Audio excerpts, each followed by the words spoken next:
So I think we could start, and the later could join the webinar later. So to introduce quickly myself, I'm Jouairyatou Wague, a project officer working in the association Bilan, and I'm the moderator of this webinar. Today we have a researchers panel. Each of them has begun to work or maybe still working on the EU Green Deal considered from the standpoint of their specificities, and they will tell you a little more during their presentations. So we have today Thomas Pellerin-Carlin from the Jacques Delors Energy Center, Willem Janssen from Public Procurement Research Center at Utrecht University, and Timothy Suljada, who is project manager from the Stockholm Environment Institute. So this is the agenda of the session. First, I will introduce briefly the association Bilan. Maybe some of you already know this organization on it. And the choice of the webinar subjects through the climate change challenges and the link with the carbon footprint of the organizations. Then each speaker will present its focus regarding the Green Deal strategy. And with the three presentations, we'll go from the general view of the Green Deal to sectoral planning. And in the third part, we will give you the floor to the attendants to respond to your questions. So what is the Association Bilan-Carbone? The Association Bilan-Carbone, called ABC, was created in 2011 at the initiative of ADEME. So we are a non-profit organization. And the mission, our mission is to develop and disseminating the Bilan-Carbone. What is the Bilan-Carbone? The Bilan-Carbone is a method for greenhouse gas accounting and reduction, and it's currently the most commonly used method in France. The association's purpose is to spread its expertise in terms of carbon accounting, environmental footprint, and low carbon transition at international level. For example, we have participated in the LIFE project on climate matter. And the ABC is used to train and raise awareness of all kinds of organizations like company, university, public sectors, and so on. And other missions is also to raise awareness and build expertise. And for that, we organize public events like this webinar to give access to information. And we participate in different working groups and on research projects too, to spread carbon accounting and to promote low carbon transition.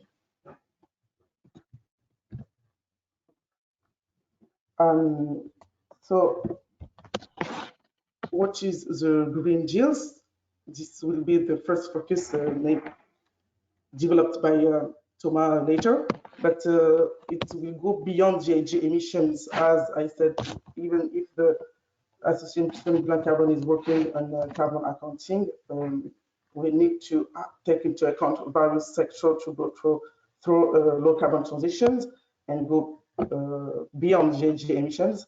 But the climate change challenges is still a main focus of any strategy to go into low carbon transition.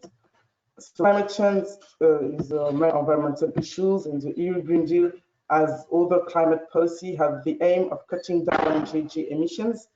That is why climate neutrality is the first objective and is planned on the early stage of the Green Deal deployment. It is also one of the catchphrases or the catchword of the Green Deal. You can see also climate neutrality to since 2050. But EU commitment on climate matters is well known since many years through policies and regulations, and Europe is often cited as a good example. But the main objectives were and still be the reduction of our energy reliance, the transition to a fair and more resilient society. But is it enough? Maybe not. And how the Green Deal can be a response to these challenges. Here you can see the main figure representing the Green Deal elements. The Green Deal will impact various sectors to be consistent with its ambition. and Thomas will give you more details in his presentation. But you have to understand that the Green Deal is a strategy, a roadmap, which will be developed into different programs in the different sectors, which is not in contradictions. For example, it would concern also industries, agriculture, circular economy, air pollution, and so on. So Thomas, I will give you the floor, and you can open your camera. I will switch off my. Many thanks. I'm very happy to be here with you online to talk about the Green Deal, because this, whatever is currently happening in the world, nonetheless, the Green Deal remains, officially at least, the top priority of the European Commission, and it is addressing a challenging issue, which is the issue of how do you organize European cooperation in the fight against climate change. So what I want to do is to give you a brief overview of what is the Green Deal politically, but also in terms of public policies, what is the policy content of the European Green Deal. And obviously, I will, to the extent that I can, be up to date with the last developments that have happened over the past few weeks as a result of COVID-19. So if we go to the next slide, we will first see, let's say, the first political reason why the Green Deal has appeared. So the reason for this is that climate change is a rising concern of EU citizens, or at least to be fully scientifically accurate, at least until COVID-19, we have extremely solid data that shows that climate change is a rising political concern for European citizens, and we don't have yet any empirical study that looked at the importance of climate change for citizens during the COVID-19 crisis, and obviously no one can really guess what is going to be the point of view of Europeans after the COVID-19 crisis. So if we just look at, let's say, the past 5 years, in 2014, there was a new European Commission led by Jean-Claude Juncker. That was the result of the European elections of 2014.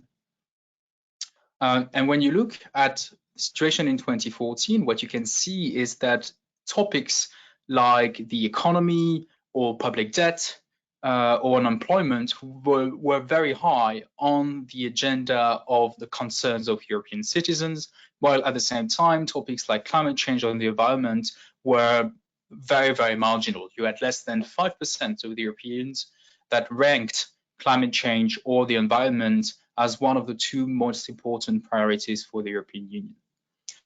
The situation today is drastically different. If you look at the situation in 2019, so this is the moment where the new European Commission took power, so the Commission of Ursula von der Leyen, following the European elections of May of last year. What you see here is that climate change and the environment are not the #1 priority for Europeans. As you can see, it's immigration. That is the #1 priority. But climate change specifically, and to a less extent also the environment, went in 5 years from being negligible in terms of political priority for European citizens to being in the top 2 for climate change and being, let's say, in the top 5 for the environment. So from that perspective, the Green Deal is extremely important politically because it is the EU answer to this rise in citizen concerns on climate change and the environment. So I just wanted to show you first this data because we tend in the debate to focus on symbols like Greta Thunberg, like the young climate strikers, and symbols are important. But those people are just the tip of the iceberg, of an iceberg that is much bigger because you have today around a quarter, around 25% of the EU population that considers climate change to be a top political priority, and around 15% of the EU citizens who consider the environment to be a top political priority. So this is the answer that they give for the EU level, so what they consider to be important for the European Union. So there is definitely a citizen demand in terms of EU level climate action. But this demand also exists at the national level, and that's what we can see in the next slide, when we ask what are the important priorities for citizens at the national level. So the screen is not shared anymore.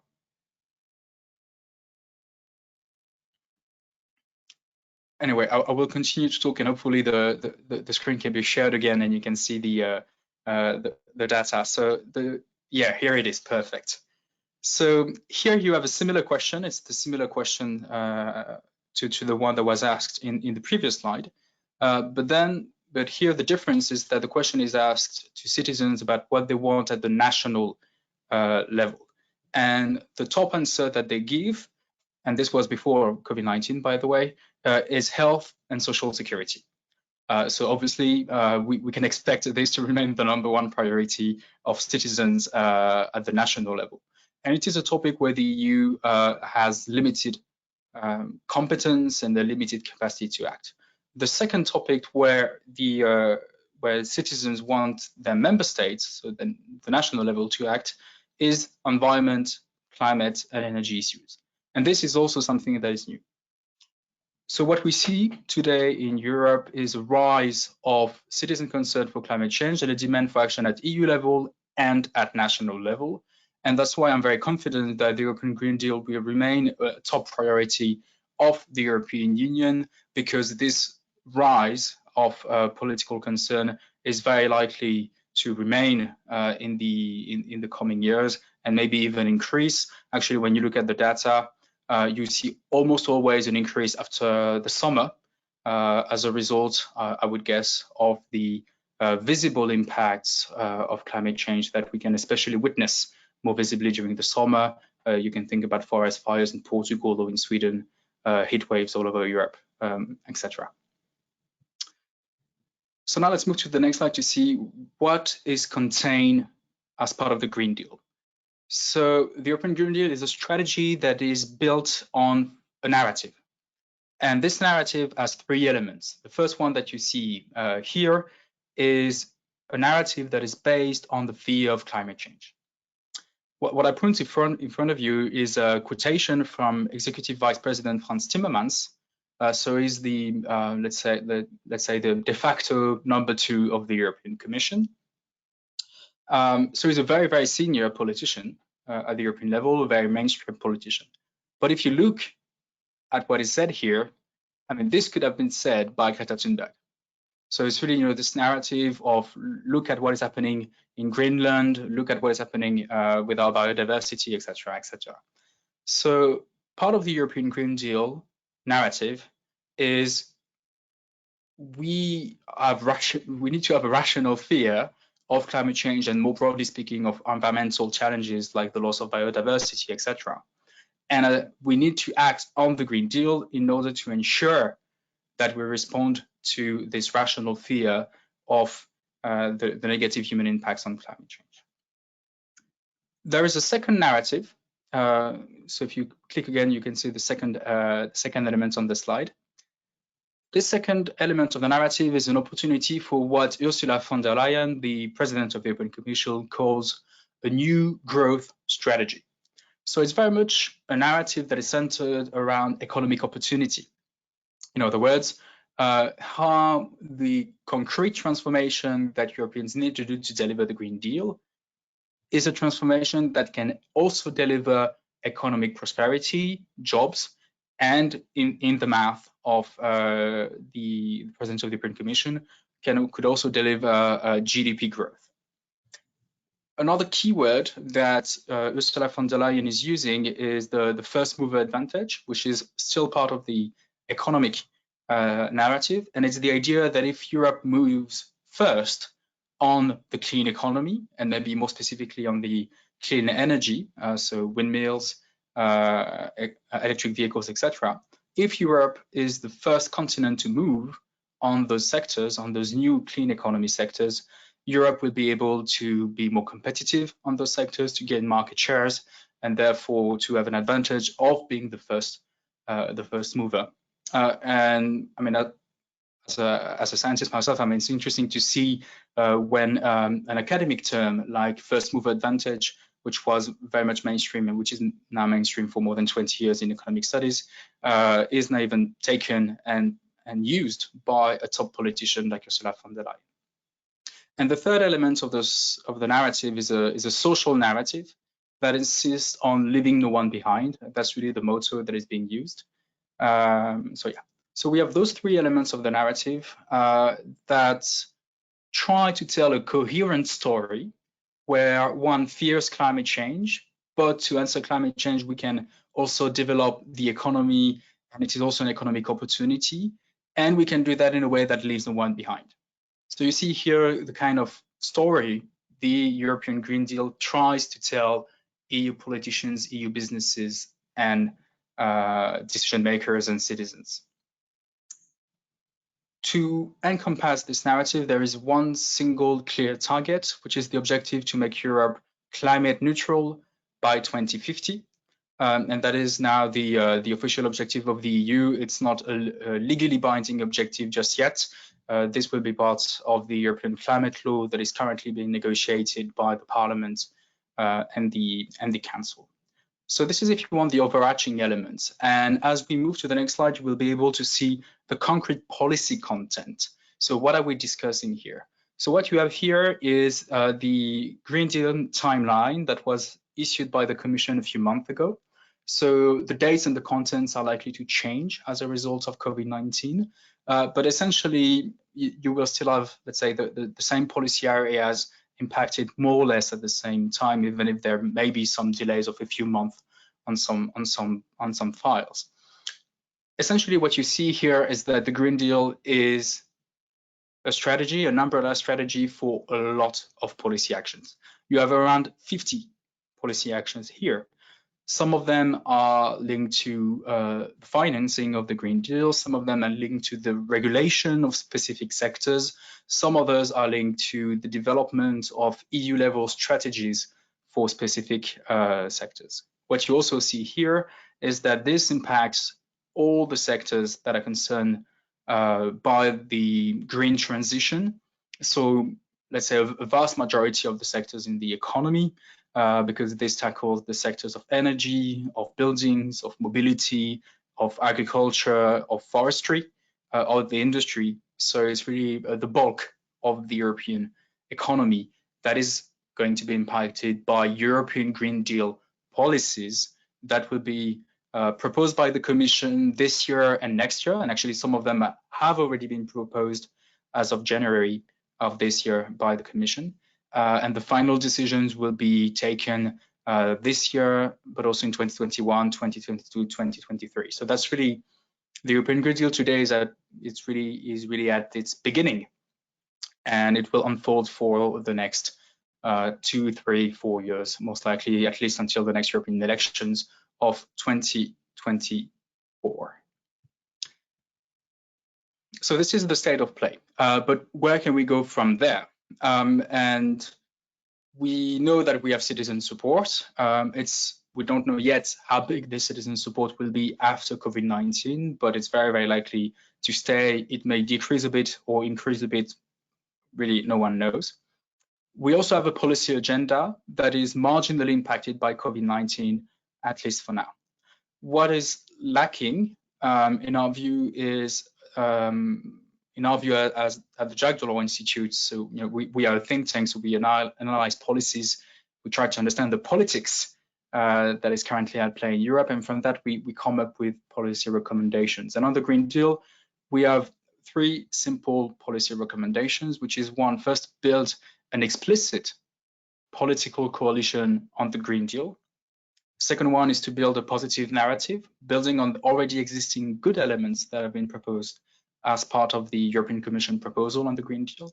And finally, to launch concrete flagship projects that can embody the ambition of the Green Deal and show to policymakers, to businesses and to citizens that the European Union is really serious about implementing the bold promises that the Green Deal contains. So let's start first with the Commission. the coalition. So what you can see here in the next slide, so you have a picture of Jacques Delors, who was the president of the European Commission in the 80s and the 90s.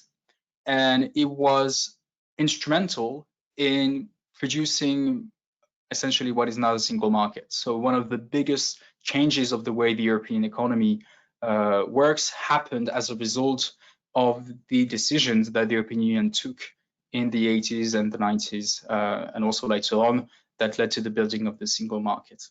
If I want to really oversimplify the history of the European Union, we could say that the European Union started as a European peace deal in the 1950s, and that to implement this peace deal, there was a lot of legislation and creation of institutions that happened in the 1950s, the 1960s, and to some extent also in the 1970s. And after this 1950s European peace deal, the European Union was, let's say, going a bit slower in terms of integration. And it was relaunched by a second deal that was Delors' deal on what we could call the European market deal back in the 80s.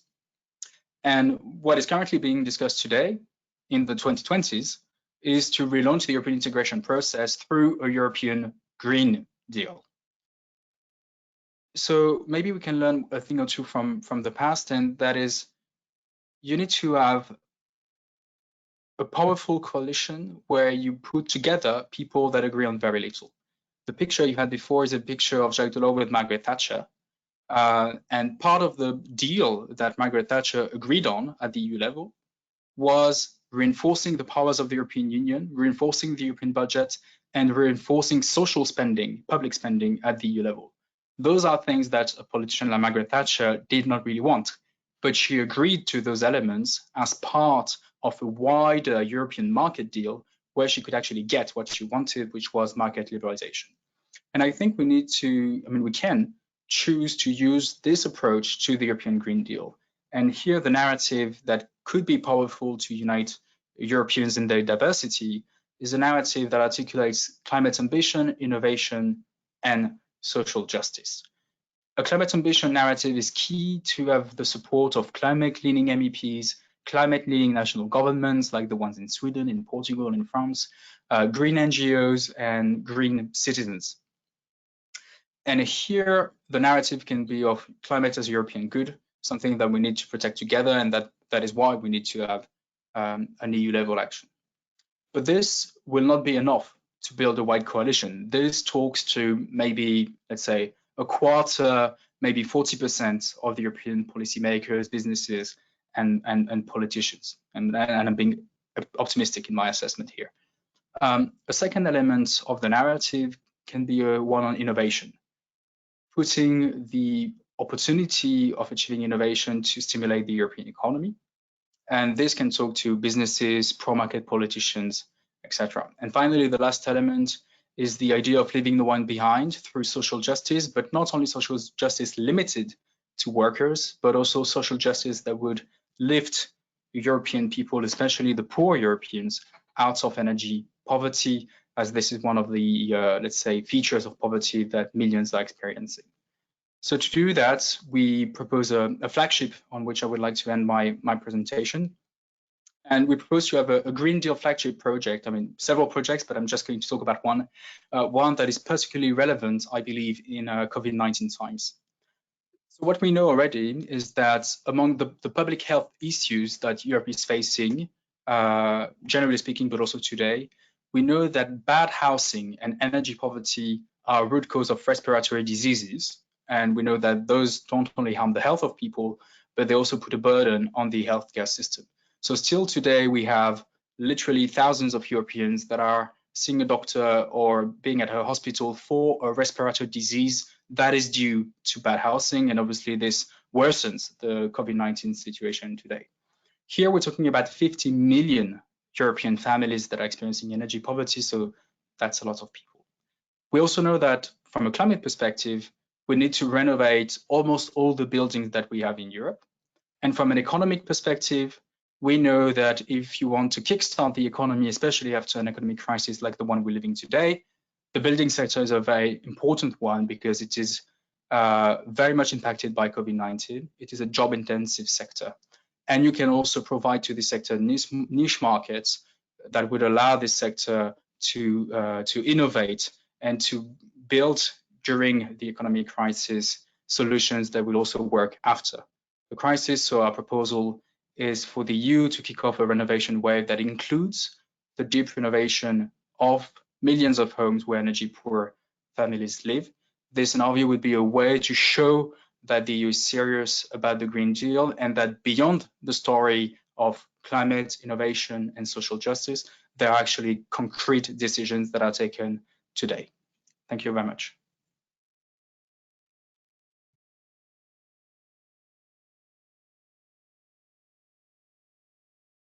Thank you, Thomas. For those participants who have a question, I invite you to write the question on the chat box about this subject. And I will give the floor to Willem now.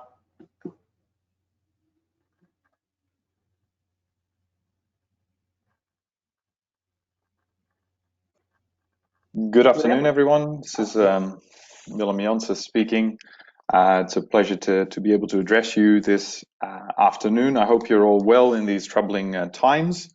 I'm a researcher at the Utrecht University, and I specialize in public procurement, law, and policy. And I'll be sharing some of my thoughts that relate to the Green Deal today, but mostly also I'll be shooting at a moving target.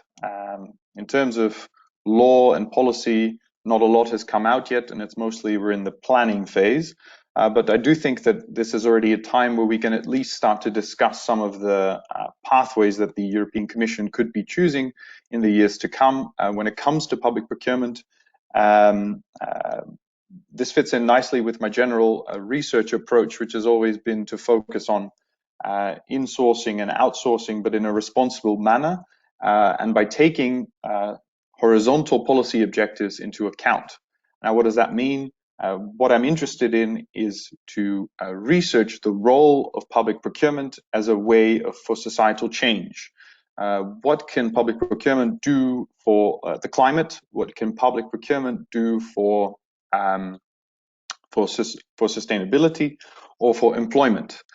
Now, this is something that has been regulated since the 70s, and which is something that I've referred to as the procedural role of the law. Particularly in Europe, we've seen quite an influx of legislation since the 70s, and currently we are working with the EU directives on public procurement from 2014, which still aim to achieve an internal market for public contracts.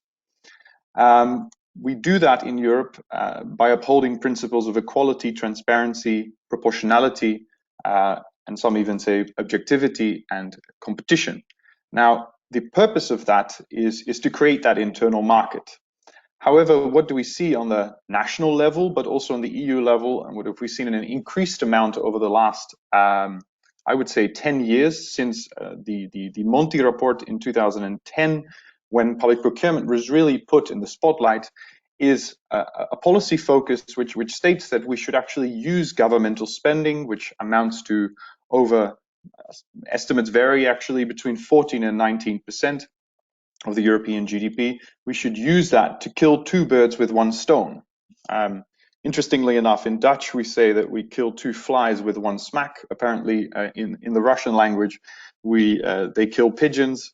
But the concept of this saying is very much the same. You spend money that you would already spend as a government, but you're not only fulfilling your initial needs, such as ICT services, desks, all types of public tasks, such as waste management.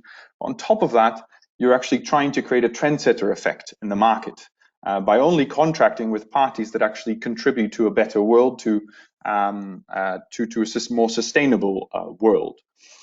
Now, because of that, we've seen also a change in the law. We've seen that the 2014 directives actually provide more legal room for contracting authorities in the member states to include such societal objectives, which includes sustainability. So there are more ways to do that. Think of examples like awarding a contract based on life cycle costs instead of just lowest price. Think of the use of labels, and there's various options in the directives which actually, I think, merit the conclusion that we have an instrumental role of the law as well. So we're using public procurement to achieve sustainability objectives, and the law accommodates that. Now, the question, the subsequent question is, I think, whether that is enough, whether contracting authorities ultimately are using public procurement on the national level. Are they using that discretion? And are they, in fact, in practice, adding enough in the fight against climate change? So if we move to the next sheet,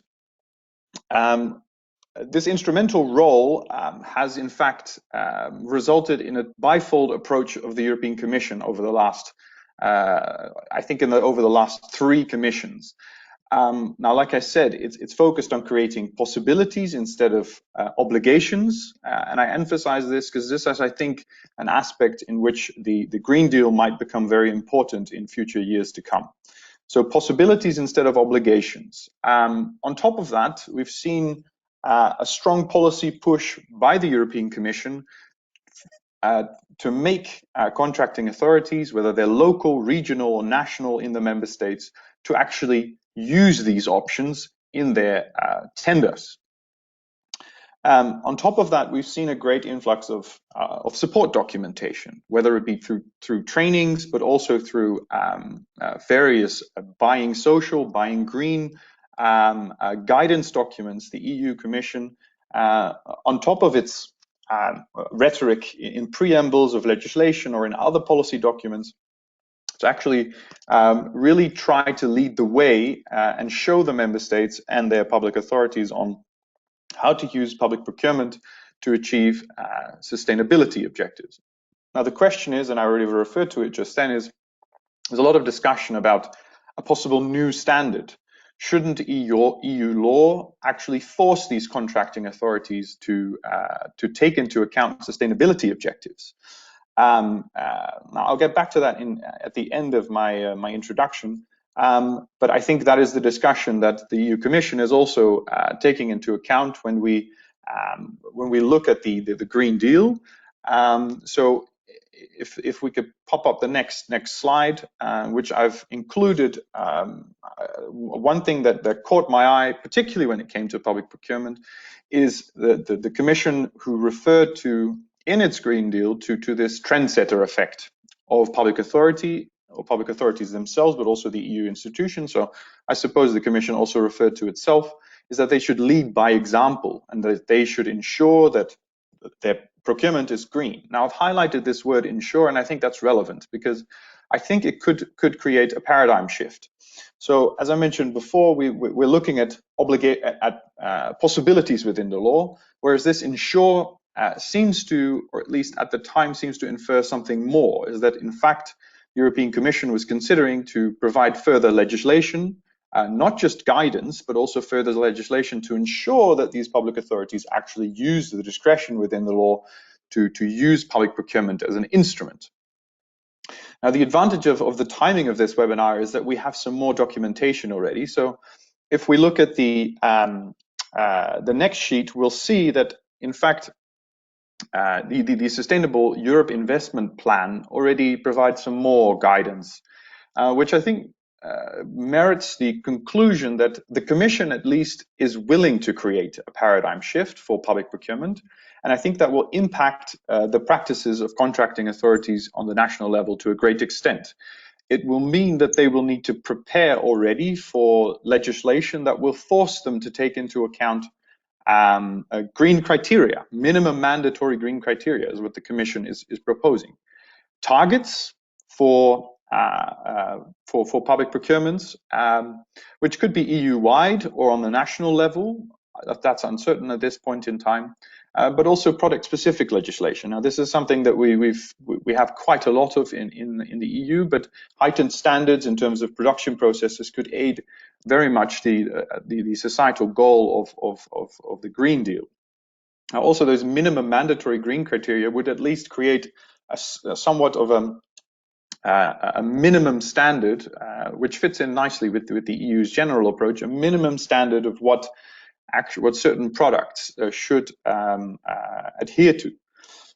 Now, on top of that, so it's not just an entire paradigm shift, I also see a continuation of what we've already seen over the last couple of years, and this is this supportive effort through guidance and training and dissemination of good practices. So if we look at the Green Deal, I think the conclusion, or at least an initial preliminary conclusion, could be is that we'll continue down the path that we've always taken. There's space within the law to fulfill or to include sustainability objectives, but on top of that, and we will continue to support these efforts, but on top of that, we might have more specific legislation that will actually force contracting authorities to do so. Now, if we move to my final introductory slide, I do have some hesitations when it comes to this. These are some initial questions that I think need answering prior to the EU taking this, I think, fundamental change from possibilities to obligations. Now, the first question I think is, and I will only try to gaze them, I'm posing them, and I'll try to at least formulate an initial answer or some type of thoughts related to it, and perhaps we can come back to this in the question section. I think the first question is, how effective are obligations in the public procurement context? Obviously, there are alternatives as well. I think the interesting aspect of what the Commission even says is that product-specific legislation outside of the realm of public procurement might also be a valid alternative. And if we say that they are effective as such, what type of obligation should we actually introduce? And the next question is, are they even enforceable in terms of legal obligations that would rest on public authorities? And would they be obligations that could actually be enforced in the courts? Will we be dealing with climate or public interest types of litigations if contracting authorities do not adhere to the standards that are set out in the EU in the Green Deal in terms of carbon, for instance? Now, that's more of a fundamental question, I think, that we should ask ourselves. What is the role of governments and what is the role of public authorities in this regard? And how should the market position itself to be able to perhaps correct measures that are suitable or not? And one final aspect when it comes to effectiveness, and this is something that governments have obviously posed as well, particularly when the Commission already tried to make this paradigm shift from how contracting authorities procure to what they should procure, so sustainable products, services, and goods, is the administrative burdens that would arise. So this is something that is to be taken into account should we want to take this step to obligations. Now, part of these thoughts, I think, are also inspired by, or at least research that I've done and that other academics have done, is when we look at the current obligations, because there are some within the directives, even though the general focus is on possibilities, is that they're generally ineffective. When we look at the integration principle in Article 11 or the articles in the directives, they all have the inherent flaws by either being very ambiguous in terms of their wording, or by simply imposing obligations for the member states and not for individual governments, or simply because they're ineffective in terms of enforcement aspects that I already mentioned. A more legalistic question is there actually a competence or a legal basis to regulate this? Has, in fact, the EU not, is the EU not overstepping what it can do? Particularly if you would argue that the aim of an internal market would only offer regulation that we have now, so directives that we have now, whereas actually regulating what contracting authorities should procure perhaps takes a step further, and it would be hard to argue that would be something that is simply based on discrimination aspects. So even though sustainability could be used as a means to discriminate against foreign parties, I'm hesitant to accept that that would be the entire justification to introduce such extensive new rules if they were to come about. Now, finally, and this is the last point and last question, even though there are more issues to discuss, is how do you actually prioritize, legally speaking, how would you prioritize green over social? When we look at the phrase in the Green Deal when it comes to public procurement, the Commission only refers to green, that they ensure that they purchase green. Whereas I would tend to argue that it would need to be a holistic approach in which social, economic, and green needs to be included in a tender. So that would be the final element that I would argue is necessary when we start talking about obligations. Is, are we not losing track of other important aspects whilst pursuing simply a green society? So to recap, in short, I think there might be some relevant changes which are relevant for contracting authorities that are on the way. Now, if we take that step from possibilities to obligations, I think it is very important to think about these and other questions and to do it properly, because ultimately only if we have legislation that works in practice and that allows contracting authorities to have enough discretion to purchase what they need, but at the same time for them to be able to pursue such green objectives, we would need to be careful to just introduce general obligations, because we've seen that they haven't really worked in the past.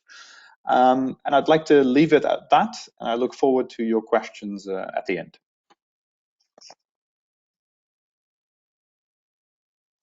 So, thank you, Willem. For the same for this focus. If you have questions, please write them in the chat box. So now we will go through the last focus. I give you the floor, Tim.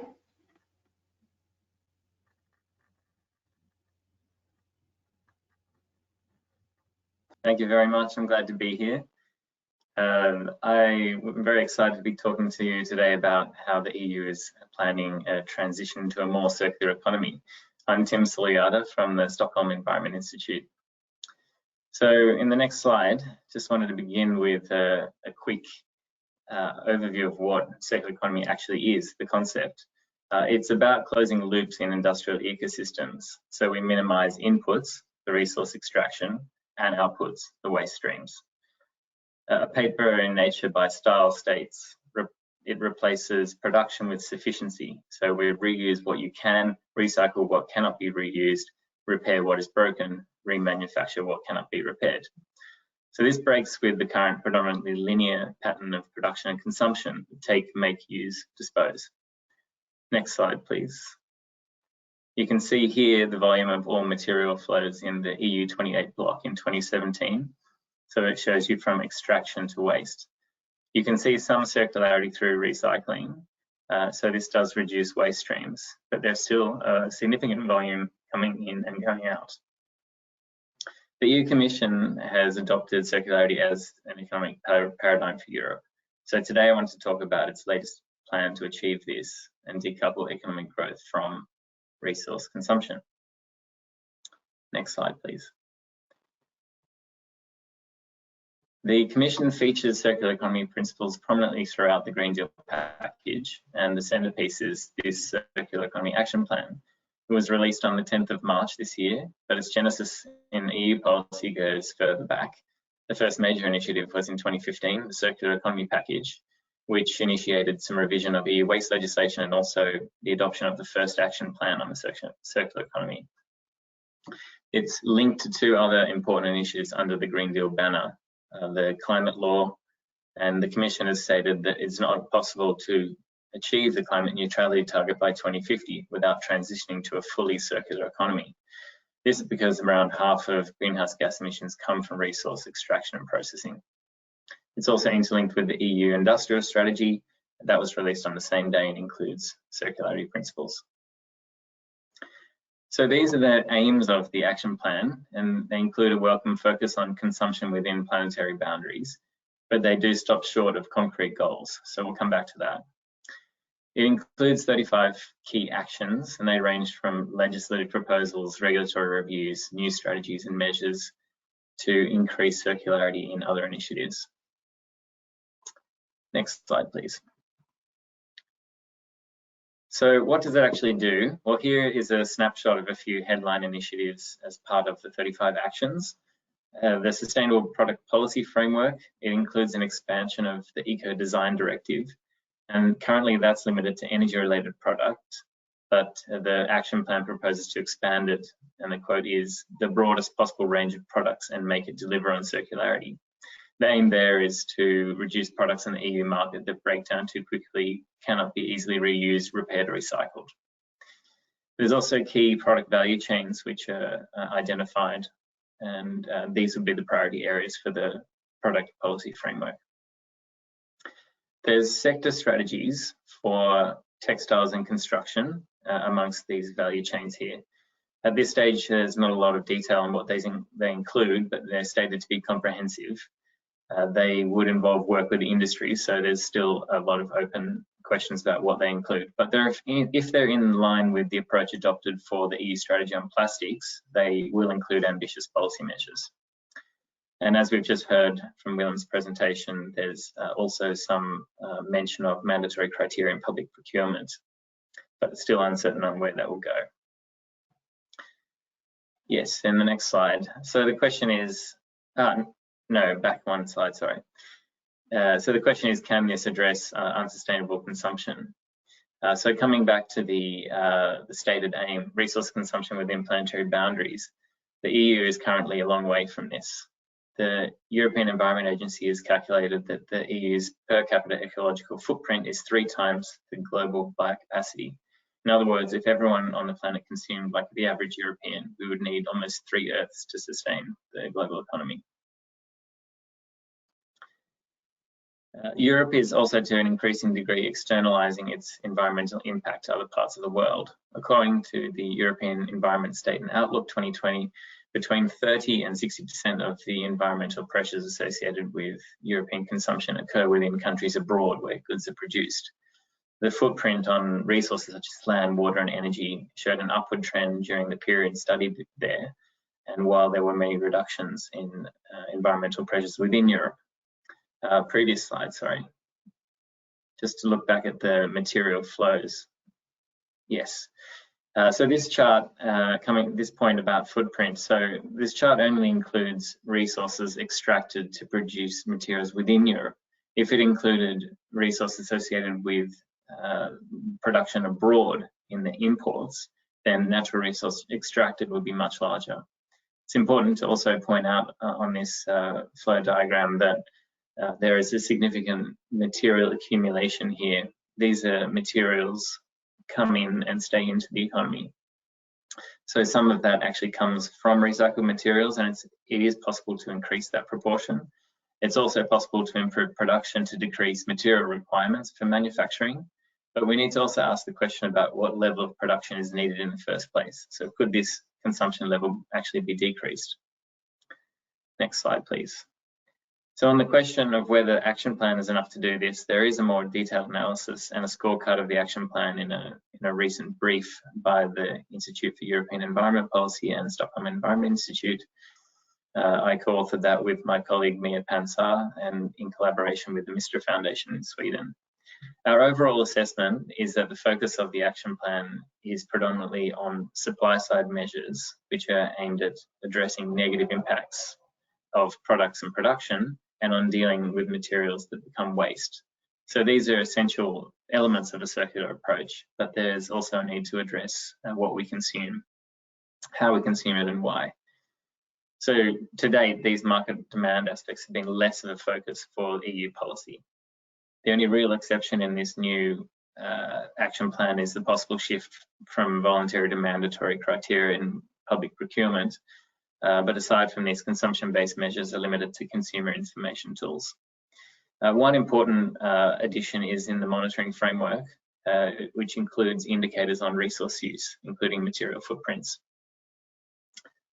So here I'd like to, in this slide, talk about how the implementation of the action plan could capture some of the more consumption-based focus that is needed to meet goals of consumption within planetary boundaries.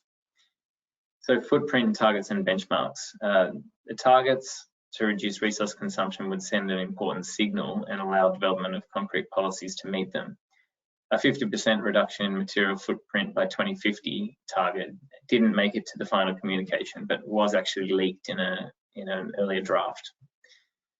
There are some waste-focused targets, but the problem is that that's an end-of-pipe approach that does not really incentivize policy and business action beyond waste streams and recycling. It helps to improve material use and disposal, but does not directly address resource extraction. So this goes to the point I made earlier about material accumulation in the flowchart.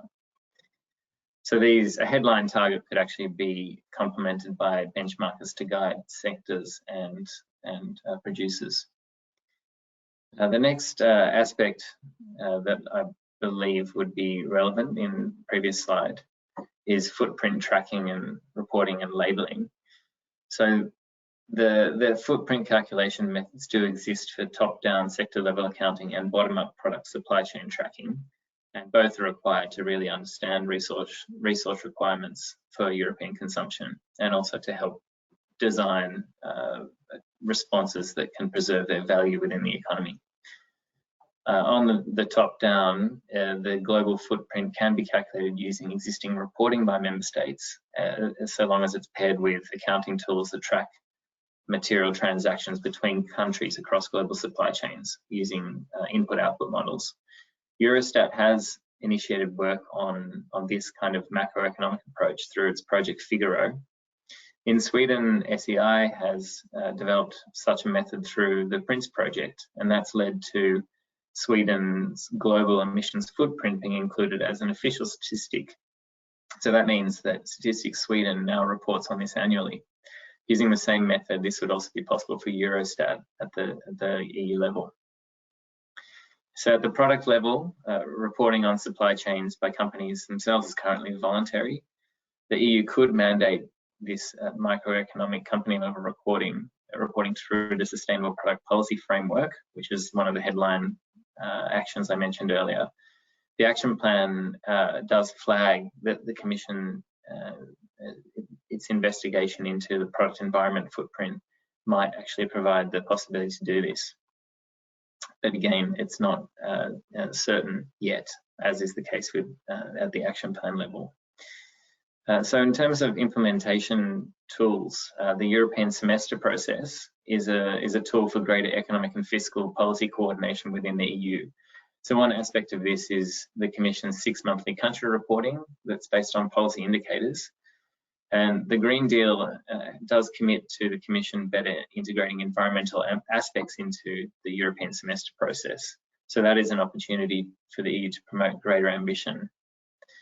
This approach could include indicators. There is potential to use existing indicators to develop something like an environmental scoreboard for member states. A recent report by colleagues at the Institute for European Environment Policy outlines how this could work. It's called Delivering the Green Deal, the Role of a Reformed European Semester. And then concrete reforms such as VAT, value-added tax adjustments, could be possible as well. The action plan does mention encouraging member states to use VAT rates to guide consumers towards circular consumption, such as repair services. This could also be extended to, for example, exemptions from VAT on second-hand goods. The paper I referred to earlier by Stahl makes a case for this. It states value-added tax, VAT, should be levied on value-added activities such as mining, construction and manufacturing, but not on value-preserving stock management activities such as reuse, repair and remanufacture. I'd say here that there are, of course, limits to how far EU policy can go, as some measures like taxes largely fall within member states' competence. So even with a strengthened semester process, there would be a need for greater ambition by member states. And that also goes for companies, particularly where initiatives do remain voluntary. So what happens next? The next step is implementation, and as I've alluded to, many initiatives and actions don't necessarily give you a concrete idea of where they're going, so we have to watch that. It's largely up to the Commission to set the tone, but businesses and civil society have the opportunity to participate during public consultations on final proposals and legislative measures, as well as through other avenues. We haven't yet seen the European Parliament and Council responses to the action plan, to my knowledge, and they would provide an important indicator of the ambition to implement these. And then a big question mark, which I haven't discussed at all, is the effect of a coming global economic slowdown. On the face of it, it would be reasonable to assume that consumption in the EU would reduce in the short term, but it's impossible to predict how different patterns of consumption might impact on resource consumption in the longer term. So I'd like to conclude there. I look forward to any questions you may have in the discussion.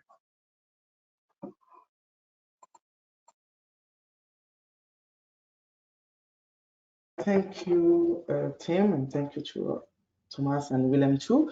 Now we will go through the question and answer sessions. I see that there are many questions in the chat box, so we'll try to answer all, but it will be quite maybe difficult in 30 minutes. The first question. So to go through, I think it's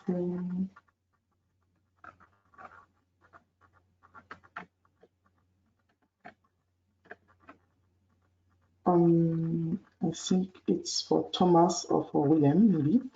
Are there any carbon entry tax in the EU Green Deal? This is key to make sure emissions are not simply outsourced to other less regulated countries.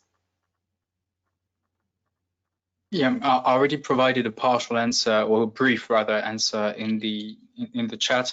But if you want me to elaborate a bit, so now the keyword that is used for what Corinne mentions is what the EU level is called carbon border adjustment mechanism. And so it's the idea that goods that are imported into Europe would pay a price for the carbon content that is included in those goods. And the idea here is to fight against what is usually referred to as carbon leakage. So the idea that if we in Europe adopt a strict environmental regulation, some of the production may leak, so go out of Europe to go into other places. This is a phenomenon that is hypothetical. It has not happened. When you look at empirical data, you see that business decisions are driven by many things, but not by the level of, let's say, of ambition of the European environmental regulations to date, having in mind that the level of ambition to date of environmental regulations in Europe has been quite moderate, to say the least. But the political strategy behind what the Commission wants to do here, the Commission is, when talking to external partners like the USA or China, the Commission is saying we don't want to do that, but we may have to do that if you guys, India, you, China, you, the US, do not adopt strict fighting climate change regulation also on key industrial sectors that are globalized, like steel or aluminum, or sectors that are regionalized, like cement, for instance. So it's rather, I mean, calling that a threat is too big, but saying to the partners of the European Union, guys, we give you essentially 2 years to start adopting legislation that is as environmentally ambitious as the EU. And if you do that, then we don't need to have any kind of carbon border adjustment mechanism. If you do not do it, then the European Commission will work on that starting in Q4, so in the end of the year of 2021. Okay, so I saw that Thomas, you have answered on the chat box too, but I don't know if all participants see the answer. So the answer, sorry. So quickly, I will go through the next question, which is Marta, but you have also answered. Could you please, whether you think the EU law and creation of new legislation within the EU is required to push the Green Deal? And you have answered that yes, you need lots of new EU legislation to deliver the Green Deal, both the creation of new legal vehicles, for example, a new climate law to shift climate from short-term priorities, and the revision of the existing legal vehicles, more ambitious CO2 targets for new vehicles to ensure that future vehicles will rely on something other than fossil fuels, such as electricity. Yeah, that's really the core of the Green Deal. So what the EU can deliver more than public investment, it's really regulation. That's where the EU added value is, because if you, for instance, want to have more green investment, then you can provide the regulation, the framework, such as the taxonomy for sustainable finance. But the amounts of money will be coming from national budgets, from the private sector, rather than from the EU budget, that is a very small budget. It's only 1% of the GDP. So you can expect a lot of regulations coming from the EU, because also it's what, it's the raison d'être, if you want, of the European Union politically, because other public policy tools, especially investment, are mostly being dealt with at the national or the regional level. Lucas also asked more detailed about the energy poverty criteria.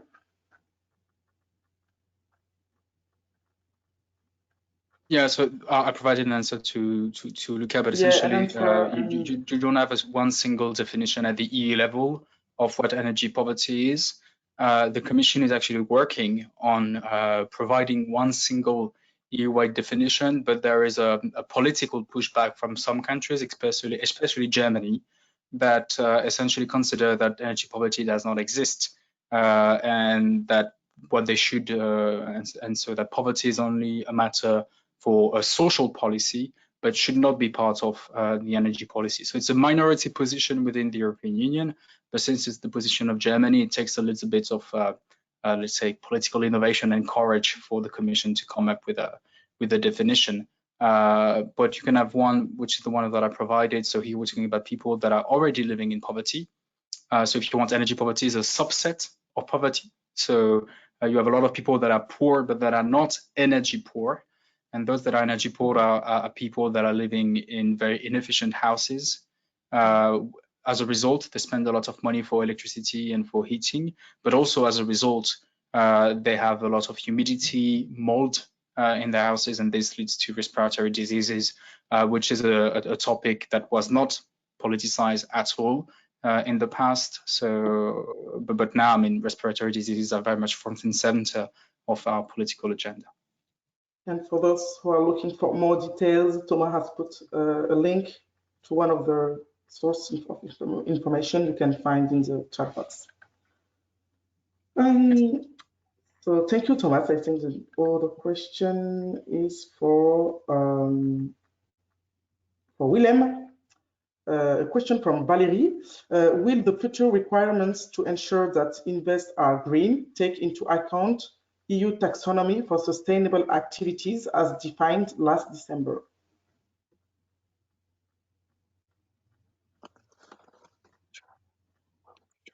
Yes, I'm here. I'm just reading the question if I fully comprehend it. Just green taken into account.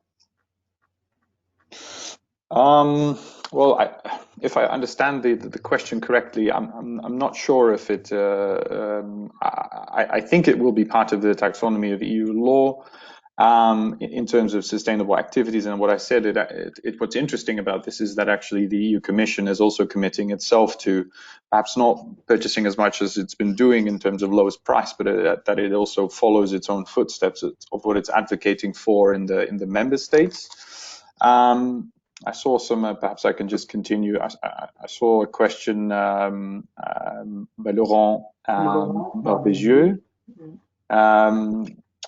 Well, how should green be measured? Well, that's interesting in terms of public procurement. Public procurement is the act of measuring.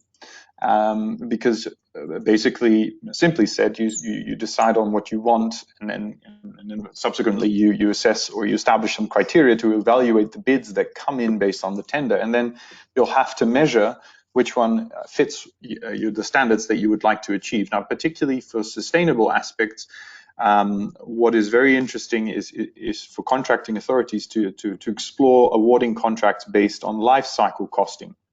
So this cradle-to-cradle approach, in which the contracting authorities actually look at the lifespan of a product or a service, and not only take into account production costs or recycling costs, but the entire life product and its impact, including externalities.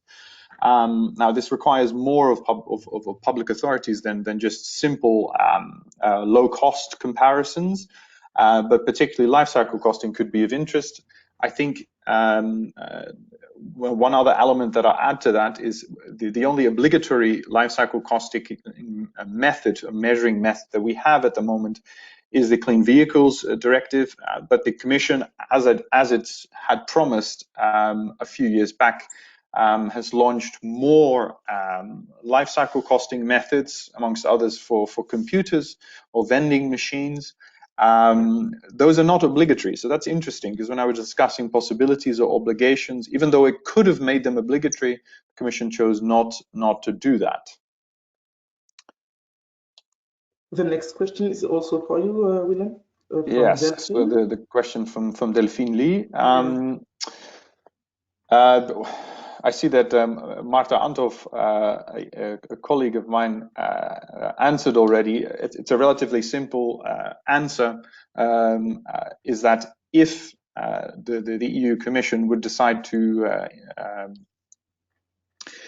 go down the path of extending rules and directives, it would mean that each member state would need to implement those rules, which would make them binding on even the local levels, or including municipalities, who generally are, particularly in decentralized states, such as, for instance, the Netherlands, are the biggest purchasers. So that's where we would have the most impact, I suppose. Then I see a question from Lucas Flores. Discussing the difficult balance at this time of COVID-19, which has our full attention, obviously, which I think also rocked the world of public purchases. And they quickly had to, one, organize themselves from work by working from home, similar to everyone who's experiencing some sort of lockdown. Now, what's interesting is that the European Commission, in its recent guidance document about the space that there is in public procurement law to a certain extent set aside these rules due to urgent or unforeseen crises such as this, is the Commission still emphasized the need to also take into account the sustainability objectives that it's pushing for. It might be too much to ask in these times, but I do think it is very important that we don't set aside other objectives that we're trying to pursue if possible.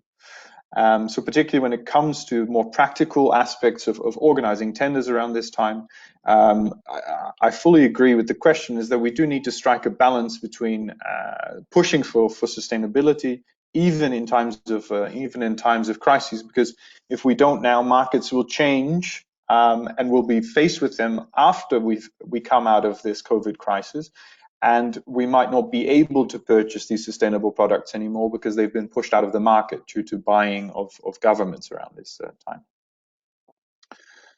Then I see the question of Lucia Martinez Lorenzo, and she's inquiring about the balance between sustainability and non-discrimination measures. So pushing for green might actually cause a friction with non-discrimination. Still the primary goal of public procurement law to create this internal market.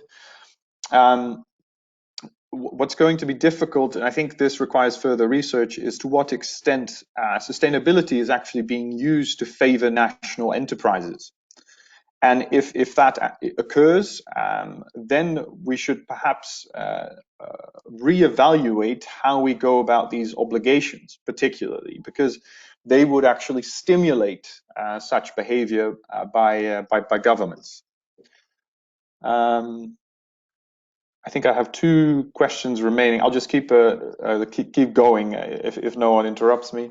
A question from Marta Anthoff. She asked me to elaborate on the existing legal questions and why I think they're ineffective.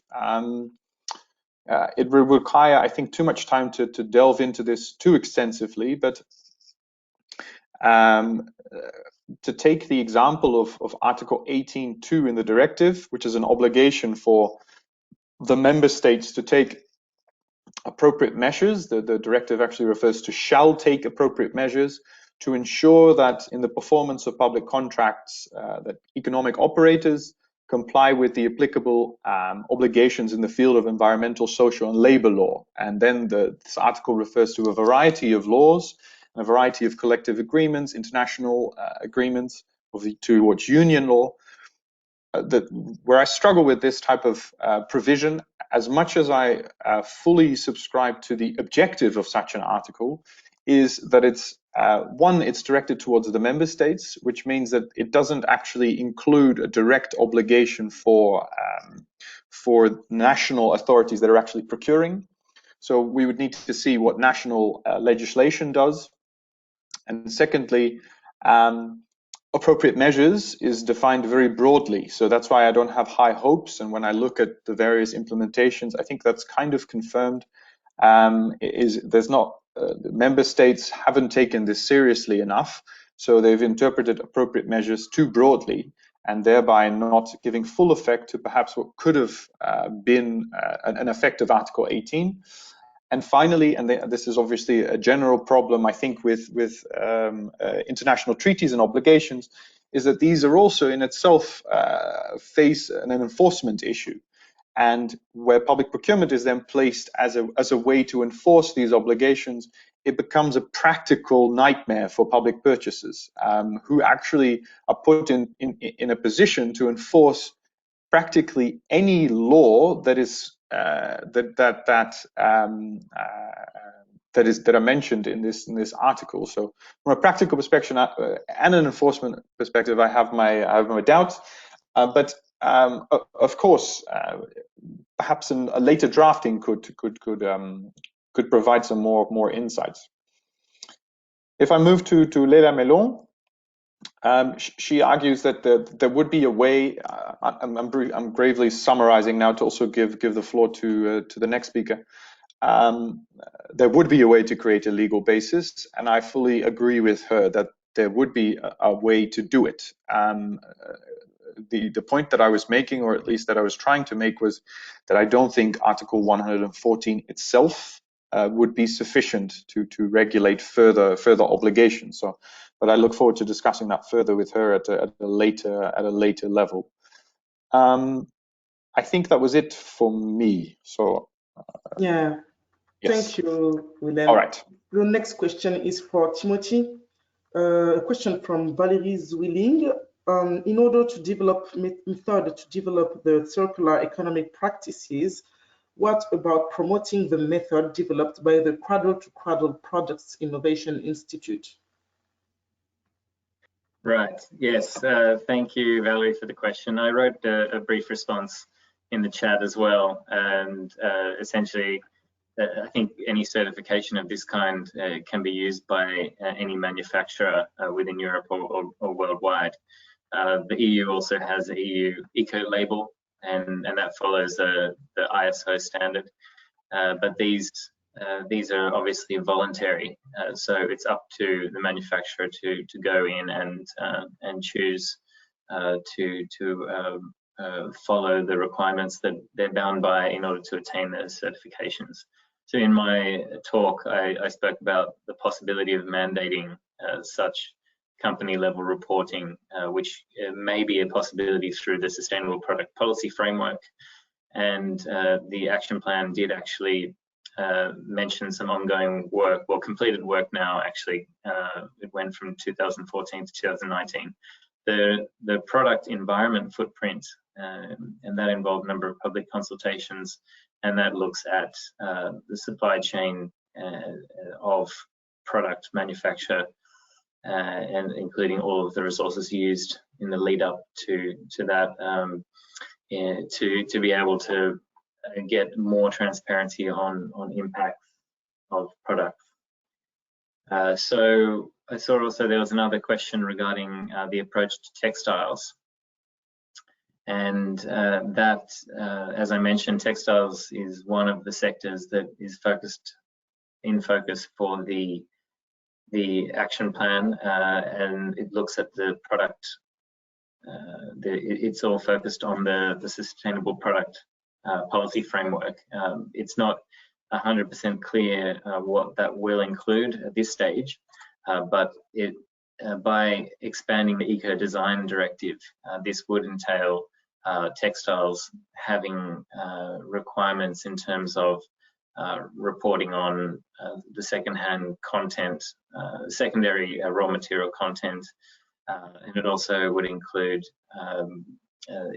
incentives to allow for more easy repair to reduce the waste.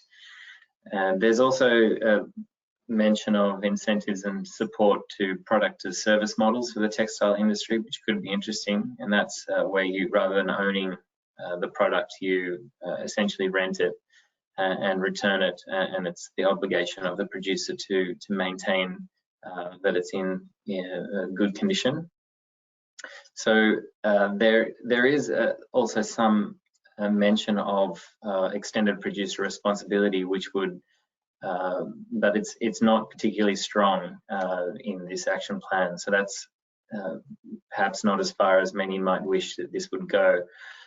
But if it was to pursue extended producer responsibility, that would mean that any garment was the responsibility of the manufacturer all the way through to the end of its lifetime at disposal, so taking it back when it's no longer in use. I think, are there any other questions? Yes, from related? Sophie. Yes, I see from... Is circular carbon economy one of the prioritized actions of the EU Circular Economy Plan? And if yes, what would it imply? There's not a specific action in the Circular Economy Action Plan that relates to that, but rather carbon is looked at in terms of the contribution of reduced resources. So the overall contribution of more circularity is to be able to reduce resource consumption and therefore reduce greenhouse gas emissions. So I don't see anything specific on that. Yes, so thank you, Timothy. We have a question from Gregors Kresnioslo, which could be answered by Thomas, but also by Willem. The question is, what are the mechanisms to maintain the balance between social, economic, and green priorities in the Green Deal? So maybe, Thomas, you could start answer the question. It's really the key question, because the objective of the Green Deal is not to do just, let's say, green policy on the side of other policies. So the Green Deal is really about changing the entire economy and actually the entire societies in Europe. So you do need to ensure maybe not a balance, because I'm not sure there are trade-offs between those three elements, but at least a coherence between the three elements. So for instance, you can have the proposal that I put forward, you know, the renovation of the renovation of the houses where energy poor families live. It is good for social, because you help concretely poor people. It is good for the economy because it kickstarts the construction sector, and it is also green because you do renovation. So how do you ensure the coherence? Currently, I would say the answer at the EU level, there is a philosophical, if I may say so, answer and an institutional one. The philosophical approach is one of do no harm. So it's the idea that whatever you do should be good for at least one of those three elements, whether it's good for green or good for the economy or good for social, and it should not significantly harm the other elements. So you should find ways to ensure that any policy does not have significant negative impacts on social, economic, or green. Institutionally, in terms of the way the policy is being made, the Commission has created an institution for that. It's the position of Executive Vice President for the Green Deal. So it's the job of Frans Timmermans, and his job is to ensure the coherence between all the Green Deal policies and the social policies and the economic policies of the Union. The European Parliament also gave this power to a committee within the Parliament, which is the Environmental Committee chaired by the centrist Pascal Canfin. But the Council has not done so. So currently, at the level of national governments, there is not a unit or a person that is tasked with ensuring the coherence of the social, economic, and green policies of the Council. And you see that also at the national level. And maybe the most important example here is Germany, where the green stuff are dealt by one ministry, the BMU, Ministry for the Environment, while all the economic stuff are led by another ministry, the BMWI, and they don't really coordinate and they don't really collaborate. Or at least they could coordinate far better. And here the big test that we will see in the coming weeks is about the economic recovery programs to answer the economic consequences of COVID-19. And maybe just to, and by giving you, let's say, one thing to follow closely, in my view, will be how much money will go to airline companies and train companies, because this will be a good way to see to what extent the Green Deal makes a difference in the way the economy is going to be helped. And I personally see no reason why airlines should be helped more than train companies, because both of them are impacted economically by the crisis. And there's obviously a competition between those two, especially over the last few months for, let's say, trans-European passenger travel. Thank you. Willem, would you like to add something? Yes, just a brief addition to what was already said. I think in terms of balancing, I fully comply with the previous comments, is that one shouldn't simply take away from the other.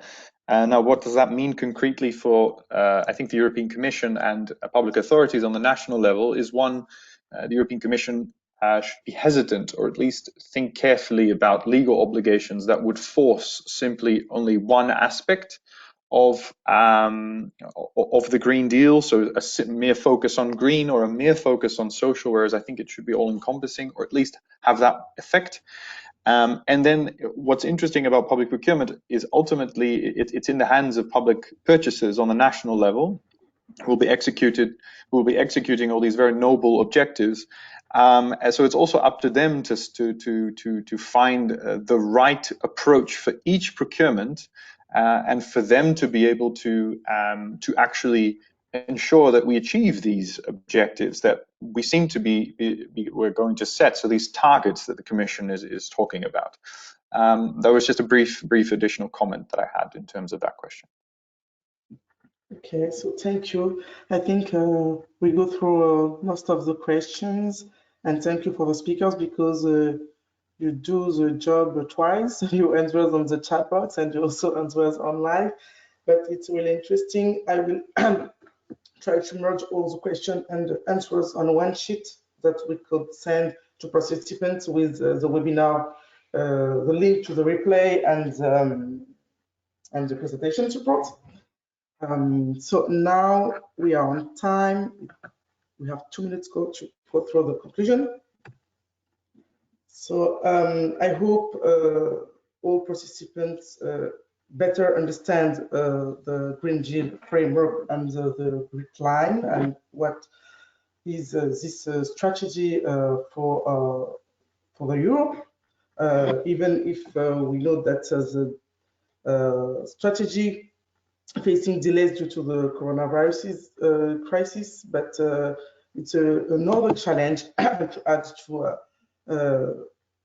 to climate and environmental existing challenges for the European Union to go through this ambitious goal.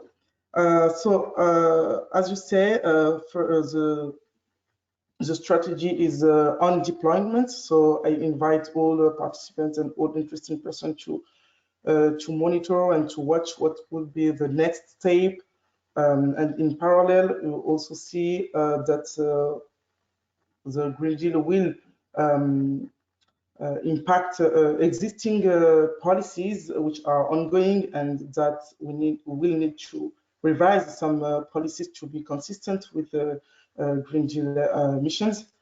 And for the European Union, the aim is to reshuffling priorities, but also at each level of organizations to taking into account this sustainable objective for Europe.